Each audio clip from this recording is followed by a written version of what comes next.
Assalamualaikum warahmatullahi wabarakatuh. Salam dan bahagia Bapak Ibu Guru hebat. Nama saya Diah Nurnaningrum, calon guru penggerak angkatan 11 dari SD Negeri Kluhi 03, Kabupaten Batang, Provinsi Jawa Tengah. Pada kesempatan kali ini, saya akan menyampaikan terkait kesimpulan dan refleksi pemikiran Ki Hajar Dewantara. Ada 3 pertanyaan refleksi diri. Pertanyaan refleksi diri yang pertama, apa yang Anda percaya tentang murid dan pembelajaran di kelas sebelum Anda mempelajari modul 1.1? Pertanyaan kedua, apa yang berubah dari pemikiran atau perilaku Anda setelah mempelajari modul ini? Pertanyaan ketiga, apa yang dapat segera Anda terapkan lebih baik agar kelas Anda mencerminkan pemikiran Ki Hajar Dewantara?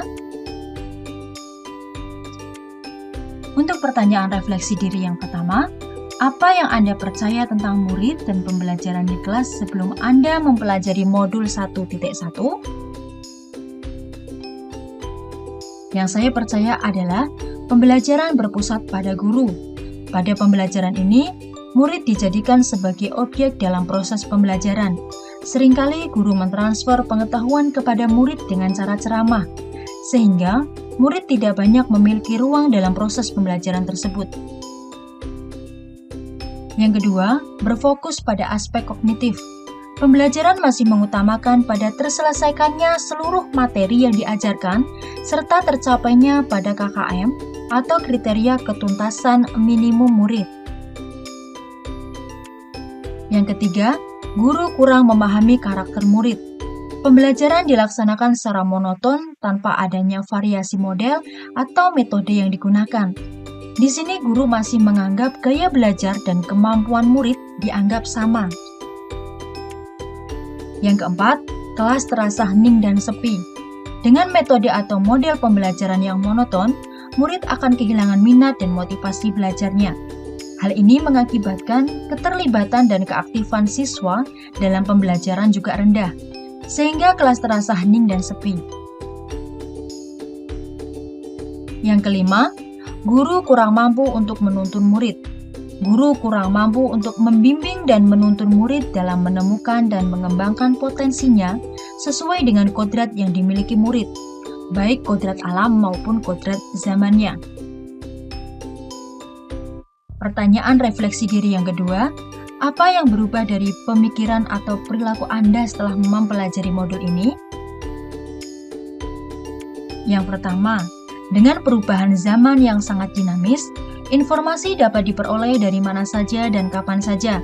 Maka di sini, guru berperan sebagai penghubung murid dengan sumber belajar di sekitar murid yang relevan. Guru bukan satu-satunya sumber belajar murid. Yang kedua, proses belajar berpusat pada murid.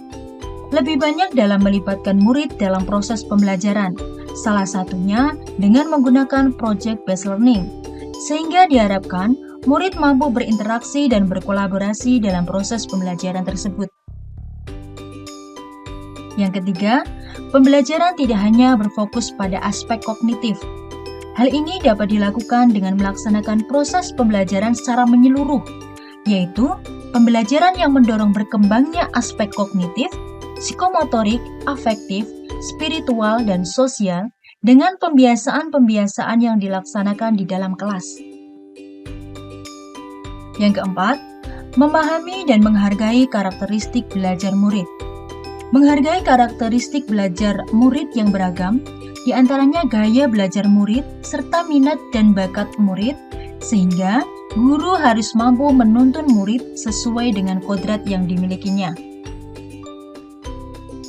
Selanjutnya, untuk pertanyaan refleksi diri yang ketiga, apa yang dapat segera Anda terapkan lebih baik agar kelas Anda mencerminkan pemikiran Ki Hajar Dewantara? Yang pertama, membuat kesepakatan kelas. Kesepakatan kelas dibuat dengan melibatkan murid. Kesepakatan kelas yang efektif akan meningkatkan rasa hormat, mendorong kolaborasi, dan menciptakan lingkungan yang aman untuk belajar. Kedua, menerapkan pembelajaran yang berpusat pada murid. Melaksanakan pembelajaran yang aktif di mana murid dapat memecahkan masalah, merumuskan dan menjawab pertanyaan, berdiskusi, menjelaskan selama di kelas, serta pembelajaran kooperatif yang mana murid bekerja dalam tim pada masalah dan proyek. Ketiga, menuntun murid sesuai kodratnya. Melaksanakan pembelajaran yang menuntun murid sesuai kodrat alam dan zaman yang dimilikinya saat ini, seperti pembelajaran dengan memanfaatkan teknologi informasi yang memang sangat dekat dengan murid. Selain itu, dapat juga menerapkan sistem AMONG sesuai dengan pemikiran Ki Hajar Dewantara.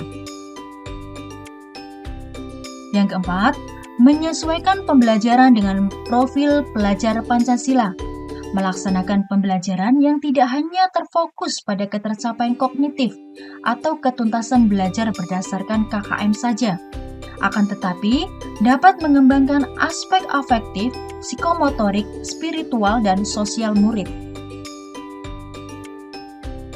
Kesimpulan yang bisa saya sampaikan adalah, yang pertama, guru dapat menuntun murid sesuai dengan kekuatan kodrat murid. Kedua, melaksanakan pembelajaran yang berpusat pada murid. Yang ketiga, pendidikan tidak hanya terkait capaian akademis saja, namun perlu penanaman budi pekerti murid. Dan yang keempat, pendidikan sejatinya adalah berhamba pada murid. Demikian yang bisa saya sampaikan. Semoga kita bisa menjadi seorang guru penggerak yang mampu tergerak, bergerak, dan menggerakkan. Salam dan bahagia. Wassalamualaikum warahmatullahi wabarakatuh.